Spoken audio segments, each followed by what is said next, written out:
Hello, Ron Briggs, Blackmore Vale Honey, and welcome back to the channel. I'm glad you're still with us. It's a bit chilly now. I think autumn's definitely here. The leaves are changing colours, and I had to put my woolly hat on today. I've got a hairstyle which is good for beekeeping, but not so good for the winter. So in this episode, we're going to be looking at cladding. We're going to get the building clad. Now, I spent a lot of time looking at different materials for cladding, looking at the composites type stuff, the concrete type stuff, plastic stuff, and I've decided to stick with timber for two reasons. One, I like it, and two, I'm not 100% sure what colour I want it to be, so with the timber it'll be much easier to paint if I don't like it, and also the cost implications, it is a bit cheaper, and on that it's worth shopping around. I'll show you the cladding I got in a moment, but my normal supplier locally, I think they must get it in, because their cladding was, I think it was 14mm thickness finished, so the rest of it's same size, 14mm thickness, and the cladding I got was 22mm thickness, and I got a sheet of decking, a plank of decking to make the steps with, and the same amount of timber but in 22mm for £102 cheaper. So it really is worth shopping around, and that company I used was the Timber Group. They're mainly in London, although they have got one down the south here. Ordered it on the Tuesday, it arrived this morning, it was here at 8 o'clock this morning, and although it's still in bundles, it looks okay, so we'll see how that goes. By the way, while we're on that subject, I mentioned all the different companies that I get the stuff from. I don't get paid for anything, so basically if I use it and it's good, I'll tell you it's good, and if it's rubbish, I'll tell you it's rubbish. Yes, that's what we're doing cladding, so we'll have a little look at that. I'll show you. I'm going to be doing something slightly different, because we've got the metal on the back, then I've got a metal flashing which is coming over the side. So what I'm going to do on the other two corners at the front, I'm also going to put a metal flashing on of the same colour to balance it. I'm not 100% sure it looks like, but that has some implications, and we'll talk about that now, and I'll show you the cladding. So this is the cladding I've gone for. I'll run this slowly. I think you see that it actually looks really good. There's a couple of knots in that one, not holes in that one, but I'm sure we'll get those cut out in smaller pieces. But if all the rest of them are like that, I'll be well happy. There's no splits, no cracks. They're all 4.8 metre lengths. This particular one was 150, I think. Yeah, about 150, 152, and it covers 140. 140 is the cover, because obviously it covers from the 140 to the top there. That's the cover. It's shiplap, and it's 22mm thick. So yeah, I think that'll look quite good. Right, so let's talk cladding. So if you look at the porch over here that was done recently, let's give me a good example of what I show you. So when you do cladding, you normally put a piece of timber on the end, because if you don't, if you just have one faced on the other, one of the edges of the cladding is going to be exposed to the elements. So the way you overcome that, you normally put a piece of 2B1 on first, and then you butt your cladding up to the 2B1, and then that way you're covering both the exposed edges. So I'm not going to do that, because I'm going to put a metal flashing on each side. So the one at the back on the metal it comes around 6 inches, 150.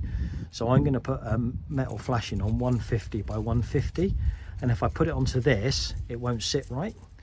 So what I'm going to do, I am going to go for just the butting the two together so that it sits right, and then if I don't, because I've got no idea what it's going to look like, I think it'll look all right, but if it doesn't look all right, all I've got to do is remove that cladding, get my saw out and just trim, get rid of this, the actual metal cladding, metal flashing, get the saw out and just trim the cladding, and then fit some 2B1 and bring it back to what it looks like, because I quite like the look of it just plain like this, but I don't like it when it weathers too much.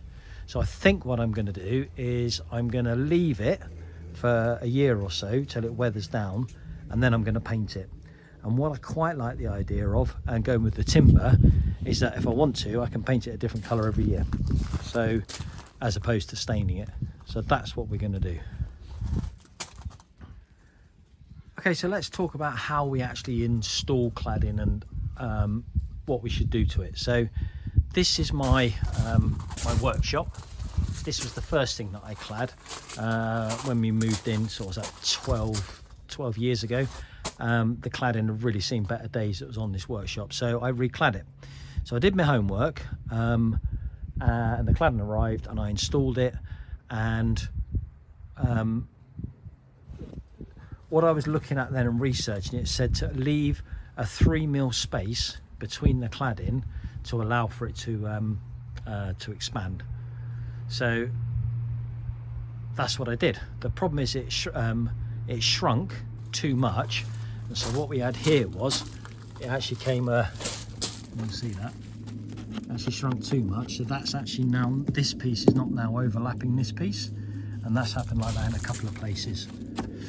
So I'm not fussed. There's the membrane on the inside, so it's still bone dry on the inside, but it just doesn't look right. It's 12 years old now, so it's just something to think about. And also when I fitted this one, if you can see under the window, the amount that had to go under the window is just a small amount, so I want to try and avoid that if I can on the new building. So what we're going to do, we're going to spend a bit of time measuring to see if we can overcome that. So how do you fit cladding then? So having now, obviously in the last 12 years, there's now much more in the way of YouTube and people giving advice and how you're supposed to do it. So this is as I understand it. If you get it wet, you can put it on wet, and if you put it, and what that means is it comes pretty much straight from, it's been tannalized, because remember it's treated timber, so it's been treated fairly recently, so it's still wet. So you can put that straight on, one on top of the other, and go for it. No gap needed. Or you can dry it first, allow it to dry, leave it in the garage, or if the weather's going to be good, outside, and allow it to dry so that it's done all its shrinking. Then you can put it on, leaving a sort of a small gap, 3mm gap or whatever, between the two sheets, between the two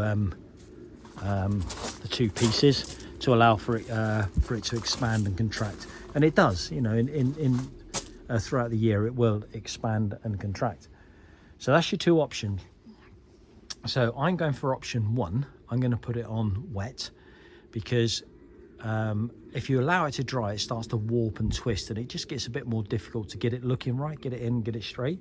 Whereas if you do it wet, you put it in straight. The problem with that is then when it dries, it can warp and twist and pull your nails out. So it's kind of deciding what's easiest for you. And the other reason is I haven't really, you know, we're coming into winter now. I've not got the space to dry it. The garage is full. There's a kitchen there at the moment for my daughter's house, so we haven't really got the opportunity to dry it. So we're going to get it in wet.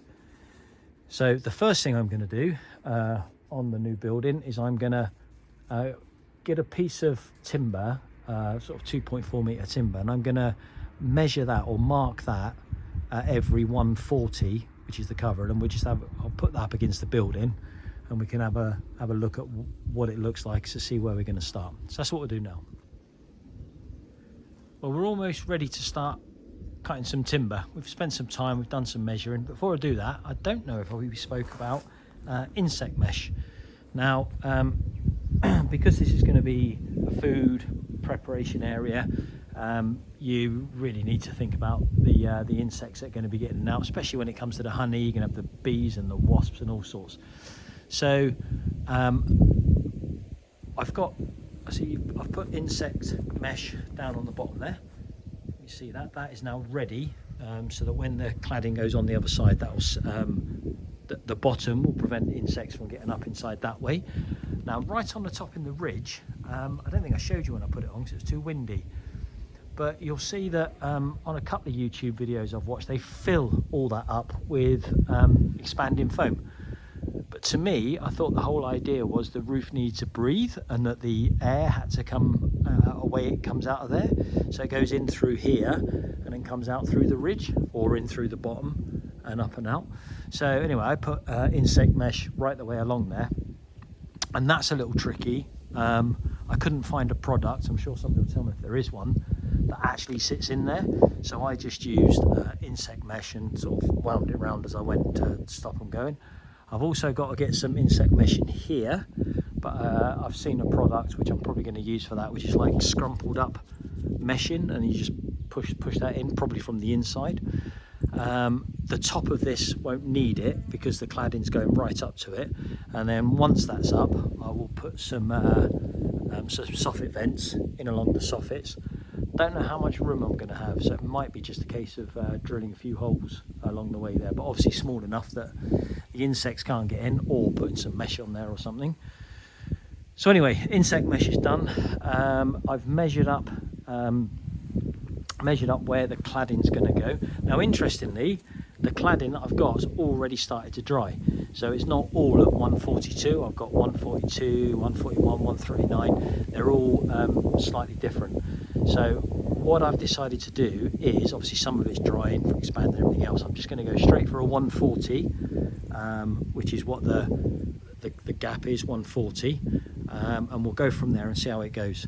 So I have, and if you can see along here, I did measure all the 140s, which should actually leave it flush with the window. Should. But what I'm going to do first of all, I think I've got my start point on the bottom, which is actually right where the bottom, because I don't want to come too low and cover that gap, because the whole idea there is that the water can come out, so or any moisture or water, anything that's underneath should it flood, can come out. So I don't want to go too low and cover that. So I'm going to start right from the bottom of those, and that should then make it right for the window. We're measured now that way, we think that's about right, and I've got a measurement for my first cut that way. So I think what I'm going to do is I'm going to get that first one in and get it level with the bottom of each one of those, because I know they're all right. We'll screw that one in just in a couple of places, as opposed to nailing it, and then we can go from there, look at that, make sure it all looks good before we start nailing. So we'll get on with that. Well, the sun's come out now, it's warmed up a little bit. We've managed to ditch one layer, still got the woolly hat on for the moment, but I don't really want to get my chop saw out because we've got showers forecast, and my chop saw, by the time I get that out and the stand, and it runs from electrical power, and if it starts raining, that's not so good. So what I'm going to do is I'm going to use my circular saw, and I don't know if you've probably seen this, probably preaching to convert it, but if you've got an angle, you can simply hold your saw. So I've marked it, that pencil mark there is where I want to cut, and on the 0 of the saw, that's where I want to cut. It doesn't matter, it hasn't got to be millimetre precise because it's only going halfway across, as long as I get the other one right. I know that my saw is directly on that 0, so to get it a bit more precise, I'll go to the right hand side of it. So you put that there, push that your square up to it, cut along your square, and you get a nice straight cut. So we're going to do it that way. I'll try and video that. Hang on.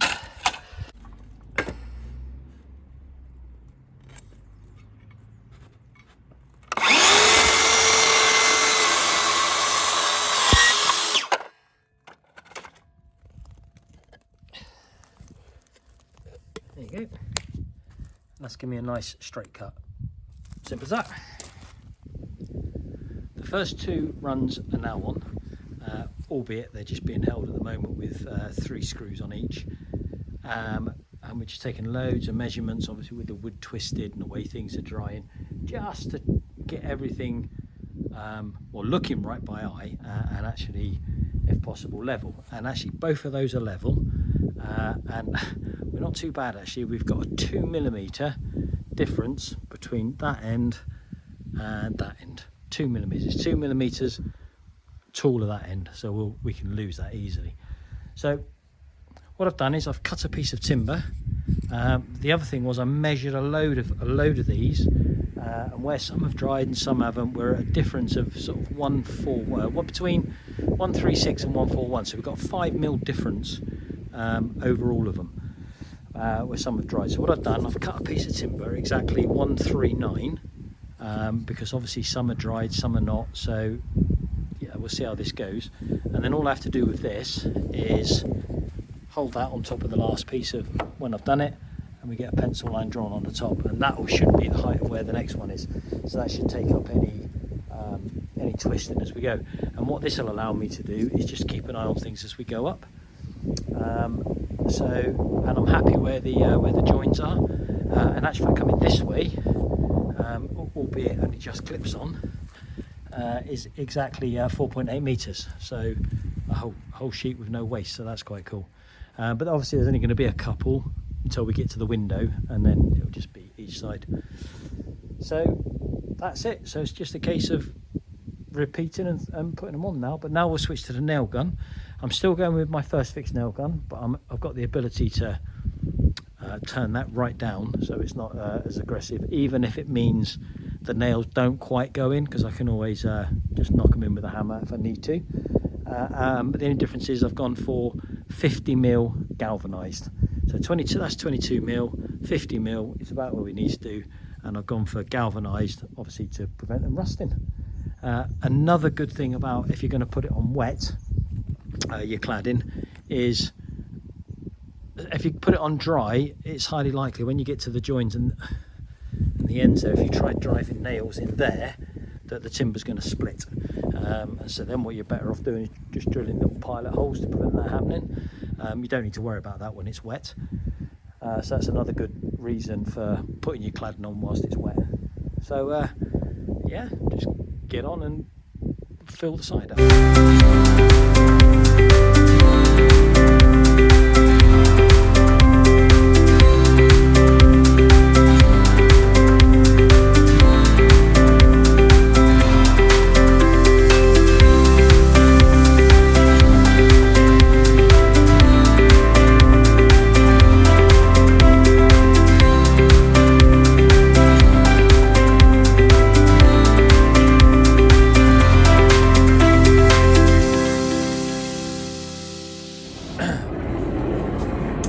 Well, that's gone in really nicely. It's gone in level, not too much faffing around at all really. It's gone in level, the measurements were about right, and I'm happy with, delighted actually, where it's come out by that window.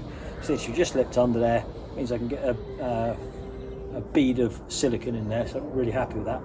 Now we've got each side of the window, so this is where we need to be a bit careful. So I said the thicknesses of this timber where it's dried can vary over 5 mil. And I want it to be the same on both sides. And what I noticed with my last piece that I used as a measure, I was losing on average 1 millimeter on each one. So I've got a new one 1 millimeter shorter, because I really want these lines on this next lot to line up. So let's get on with it.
When I measured my windows, what I wanted to achieve was one window, 2 openers,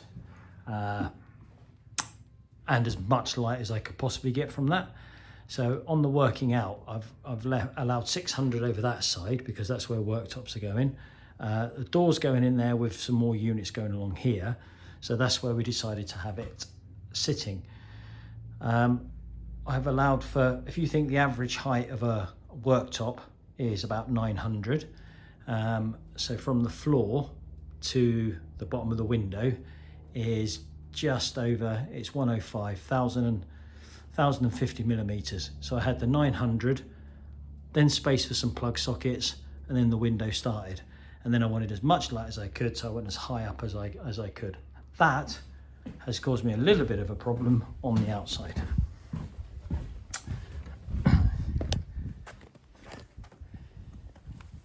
So because the window comes almost up to the top there, that would have made things a little bit odd when I come to put my cladding around, because the window would have been set too far back from the front.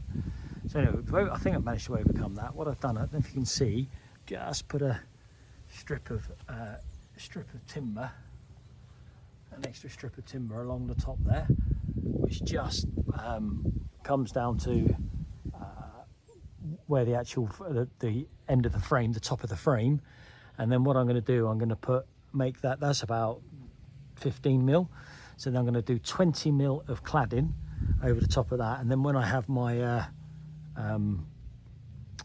piece of metal, which is going around the outside, that will come onto the top of the window and hopefully make it look all right. So we've had to fit that piece. So that's something I've been doing. And on the same token, I had to fit a couple of bits of timber just around the outside of the door, just to cover up where the frame was, and obviously needed that to go in before I cut the cladding. So that's all the way around. Put a bit of timber all the way around there for the cladding to sit onto, and then, as you can see, I've made a start on the cladding. The second one in there, first one was fine. Second one was a bit tricky because we had to cut around the door, both sides, and sort of slip it over and in. And at the same time, we had to cut up and over the top of that block. So that was quite a tricky cut. Now, is that same thing that's important, just keeping an eye on going up the sides, don't run away with us, which it already has. So this side is 2 millimeters higher now than this side of the door.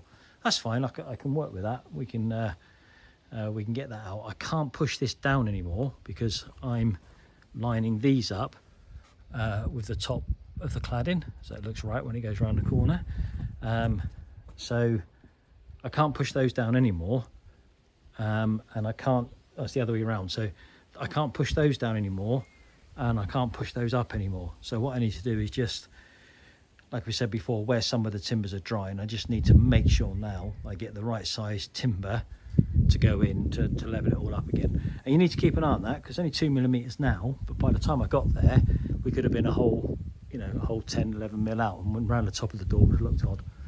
So that's where we're at. So it's just a case of keep cutting cladding and get it fitted. So different day today. Apologies, I put this all up and I thought it was on time lapse, but it actually wasn't. I forgot to hit the button, but there we go. It wasn't difficult really. All of those were 315, those were 30 just about, and just put them over and made sure they stayed level. And now I've got to that stage where we're just starting to cut into the gable end, and I've run out of longer lengths of timber, which I kind of knew I would. What I do is I work out what I think it is, and then I order a little bit less, and then that way I'm not over ordering, so I can go back now and order the rest. We've got some up over the window, we need another little piece in there, and the back I've got plenty left for as we get higher up the gable. And don't forget, around the other side there's a door and a window, so not as much timber needed. However, by doing this gable, I've realized there's a problem, and the problem is we're putting a lean-to on this side. So in order to put the lean-to on, obviously we need to get something up there to support the lean-to, which is kind of usually 4-inch, maybe some 4x2 bolted above the door, and then some 4x2 angling that way to rest the roof on. Well, the issue is there's not enough room above the door to enable me to do that. or if I did, it would reduce the lean-to down much smaller, and that's kind of what we wanted. So having slept on it, now come up with another idea which will hopefully work. Instead of having a lean-to coming this way, we're going to have a lean-to match the gable. So I've got plenty of excess material. I've got that ridge piece. I've got a ridge piece there left over. So what we're going to do is we'll do exactly the same, but we'll have the ridge piece up the ridge, and then we'll have perspex coming down each side, and it'll run below the ridge. And there's enough room there, just enough room by the door to be able to get that in. So we'll run that instead. And then what we thought was, well, if we're going to do that, seeing as how the prevailing wind comes this way, we could actually put cover that in a little bit, because we've got an extra two sheets of the metal which will fit. 2 sheets of the metal work fit, so we could come out about, I don't know, we can certainly come out 2 meters if we wanted to, although probably won't, because I have got all this, certainly all this is going to be excess, so we can certainly go out that far, which would come to about there. So we could fill that in, which is probably what we think of doing, but that's a way down the line. We've got load to do before we get there. So that'll be it for the moment, because I've got to go and order some more timber, and then when the timber arrives we'll carry on. So for today it's going to be some inside work. Morning. So welcome back. It's been a couple of days since we were last on this. Unfortunately, things like work get in the way. So we're now, where are we? 18th of October. And we've managed to get some more timber. So today's task is to finish off the cladding, or certainly get it finished on this side and the side. So where are we at? Yeah, we got been up to the bees. Bees are good. All the Vero treatments are off now, so that's a nice job done. As for feed in the home apiary, all but one hive is now being fed, and up at the out apiary it's just the nukes. They're doing so well up there. They've got with the cover crops they put on, they're doing really well. And I noticed up there today, and in fact here, we've got oxeye daisies out. You know, we're talking, you know, going towards the end of October, and we got flowers out, and the bees are absolutely packing in the pollen and hopefully some nectar as well. So yeah, these seasons are definitely getting later, aren't they? But anyway, so the bees are all good. We've got a beautiful day today, so we'll crack on with the cladding. So the first thing I need to do, because we're going up into this gable end, is to actually get some measurements. So that's what we're going to do first, and I'll show you how I get those measurements. Right, so we've got to get this this angle measured, because obviously each one of the cladding now goes up, and we've got to put the angle on each one. So the first one is it's measuring a bit tricky really, because the angle is too big an angle for the chop saw, so we're having to cut it with the circular saw, but we've got to get the angle right before we do that. So, and what's making it tricky is because of the contour of the cladding, it's not flat, so it's difficult to get anything up against it. And I don't have one of those tools that will measure the angle for me, so I'm having to do it a slightly different way, but there's ways and means. So what I've done is I've got another piece of cladding, just an old piece of cladding, and cut it square. Say old piece, a piece that I'm not going to be using, because the other thing we've got to allow for is the overlap. Yeah, so what I've done is I've put the piece of cladding on the top where it's going to go, and I've moved it up till it's just touching the top there, and then I've marked it, and if you can see that, and then I've put a little pencil mark where that ends. I've also put a pencil mark where the bottom of the cladding goes, if you can see that. Right, so now all I need to do is, now I've got this point, all I need to do now is measure from the end of the cladding to that point to get myself a measurement. But also I don't measure right from just the end there, I've got to come down a bit to allow for the overlap. So I hold my tape measure along there, on that piece, and that will give me the measurement I need to there, which I know is 34.8 centimeters or 348 millimeters. So now I can take that onto my piece that I want to cut, and we can convert that onto there, and I'll show you how to do that. Right, so the way we get the angle then is we measure, first of all, from the corner. From the corner, we measure out our 34.8, which is there. Mark a little pencil line. Then we need to transfer that measurement onto the top of the cladding. So again, using our square. So we've got the pencil line there. We can now transfer that to the top of the piece of cladding. Now the difficult bit, because this takes it's a bit harder, because you have to use the long edge there, and we have to try and clamp it, and then we go from the corner to where a pencil mark is, and this, like I say, it's tricky because of the contour, and make our pencil line, and then that's where we cut. So that's what I've already done on this piece, and then you do the same at the other end. Yeah, exactly the same at the other end. Right, and that should give you a piece then to go up. So I've done that. The next thing to do with that is to dry fit it, which I've done already. So you dry fit that in the hole, make sure it's all good, make sure the angle's right, and that's good then. And then we bring that back down to the bench, because then we can, once we know we're happy with that and we're happy with our measurements, the next thing to do, easiest thing to do, is offer up your next piece of cladding to the piece you've just cut.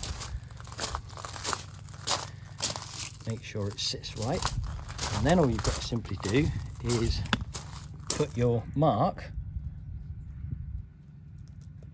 in the bottom corner, do your 34.8 again to get your line, but then just to make sure you've got it right, make sure it's easier, you can then hold a piece of timber or a straight edge off the first one to get your line. Yep. And do the same both sides. But what I'm not going to do, I'm not going to cut this one yet, because what I'm going to do is fit this one, make sure that's fits okay, make sure I don't need any minor adjustments, properly fit it, then come back and cut this one, and then I just repeat the process. So once I've cut this one, I then measure the next one before I fit it, and so on. So that's the way we're going to run. So I'll hopefully get you on time lapse and press the right button this time, and we'll see how we get on.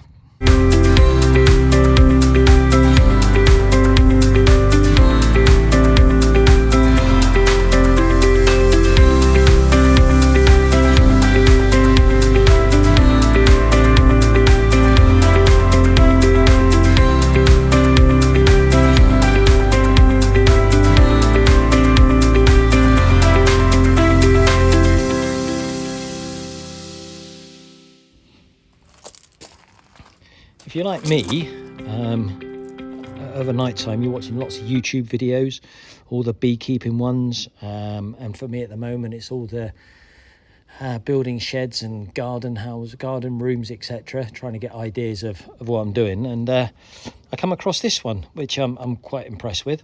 So this is called speed tape, and it's designed, I don't know if it's designed for other applications, but it's certainly designed for this. And you put it on your chop saw over where the hole is in the center. It's quite thick, self-adhesive PVC, I guess, and you stick it on. This is how long it was.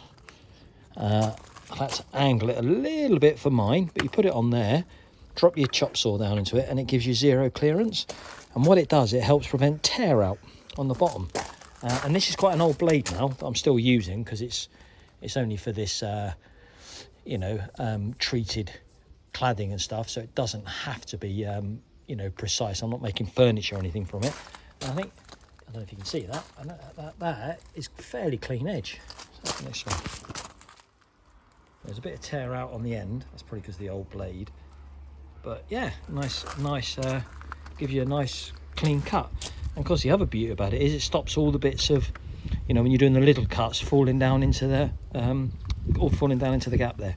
So yeah, that's that. New product. Used it a couple of times. Quite pleased with that. Thought I'd show you that.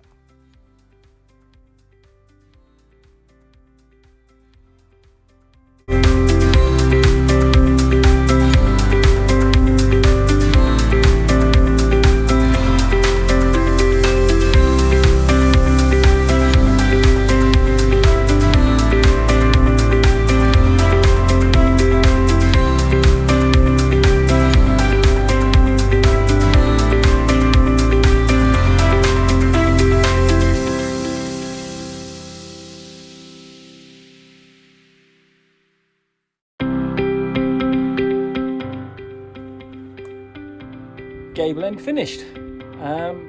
Yeah, not much to say really. Just take your time with the measurements, do it one at a time. There was a couple of times I measured, fitted, realised I needed to add another few millimeters. But yeah, pleased with that. That's gone all right. That looks all right. So now we've got to do the other side. But what I have got to still do is I've still got to do that one piece there.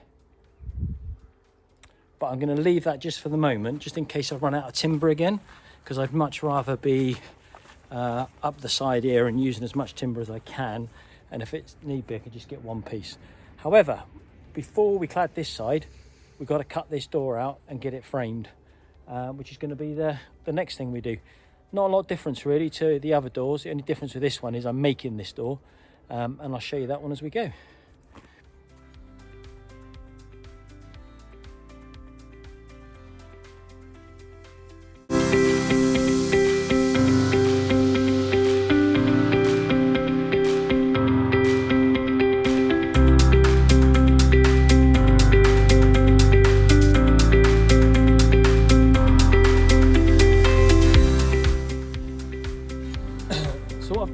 I've just literally screwed in a temporary piece of cladding, any old scrap bit of cladding, because when I put the lining of the door in, I want the cladding to butt up to the lining, which will protect the open edges, the cut edges of the cladding that goes up. So I've just put that piece of cladding to start with, so that when I put this up, I can have it flush with the cladding. That's all we're doing there.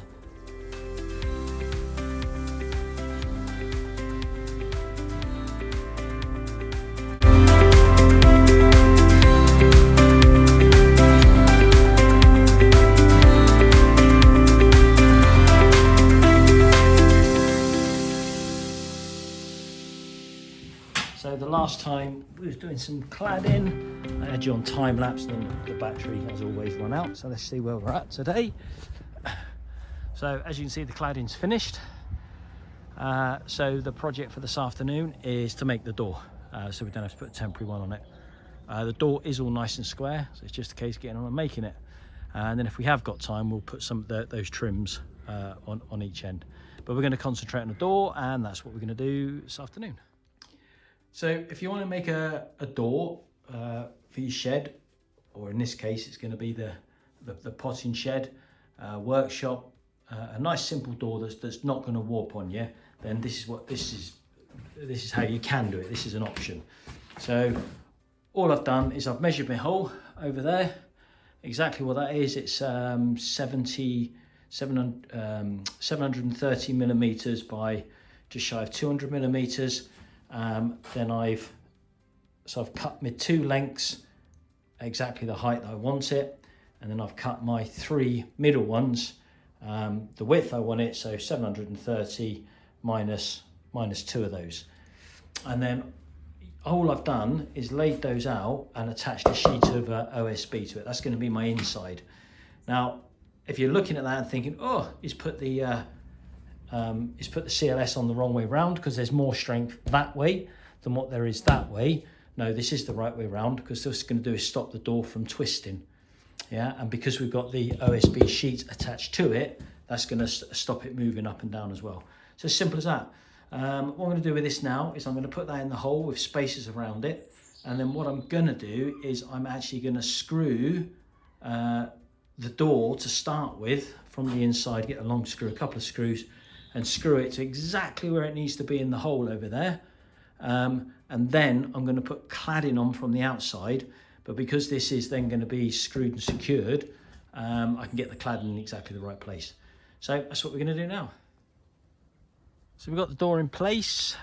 We've used spacers, and I didn't screw it in the end, I've clamped it.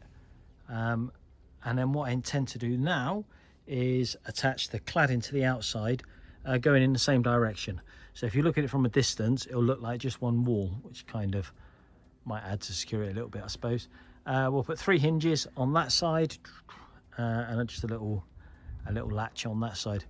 So that's it, that's in place, we're happy with that. So next thing to do is just cut a load of cladding at 730mm, and I think I won't nail them, I will screw them, I think, and then put the hinges on as we go, because if I nail it with that nail gun, it'll just knock that door away from those clamps. So what I might do is I might put a screw in each and then nail it afterwards when it's all in place. I'll see, not sure yet. So that's that. So let's get on and cut this cladding. So there we are then. You saw that the door was being held in with the speed clamps, and then we've put the cladding on. We've measured it as we've gone up with each one to keep it nice and straight, and as we've gone up we've put a hinge on, put 3 nice chunky hinges on, just give it that extra support, stop it falling. And then we just simply put a little catch on it like that.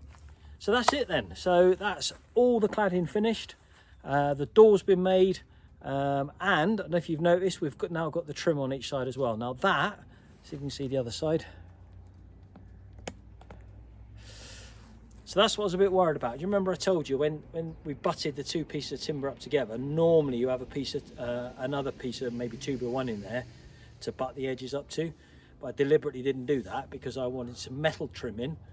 Because I got metal on the rear anyway, so I had to put a metal trim around there. I wanted to put some metal trim on this side, which covered those ends.